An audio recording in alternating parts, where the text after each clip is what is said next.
So, and of course, both of these are forms of generational justice to conclude that, to continue that notion of connectedness to justice systems.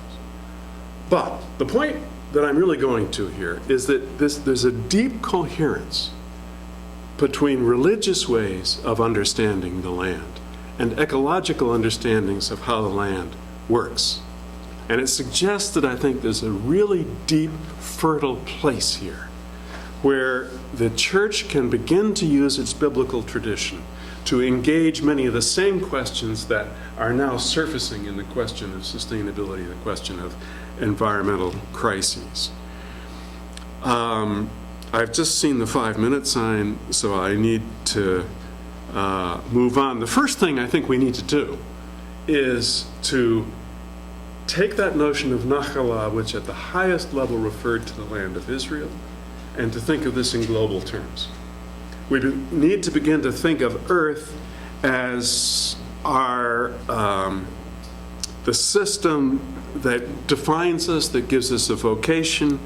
We need to begin to learn to read the signs of climate change, the loss of forestries and fisheries, just as sensitively as I believe the Israelites were able to read the signs of the soil that enabled them to flourish in this very difficult land. I think they provide a wonderful model for us.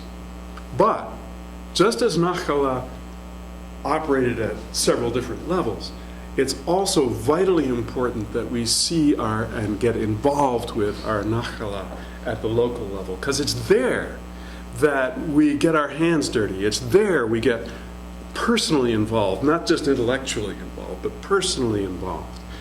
And somehow in that deep personal involvement, we learn to know the land in a way that certainly includes intellectual understanding, but it goes way beyond intellect to a kind of understanding that becomes commitment and vocation. And I think it's there in that combination of commitment and vocation that the church can take the intellectual understanding of the land that the scientific community is providing and begin to sense God's call to each of us. And we might begin that by reflecting on many of the biblical roles that Nachala has played. Let me just very quickly go to Jeremiah. Jeremiah is one of the best examples of Nachala because he's always talking about it, all the way through. The whole book of Jeremiah is soaked with this concept. But I just want you to hear one line. Jeremiah, predicted the exile, but he also predicted that the exile would not be the end. Jeremiah's God promised that he would bring his people back to the land. Jeremiah's God said, I will bring my people back to this place, and I will settle them in safety.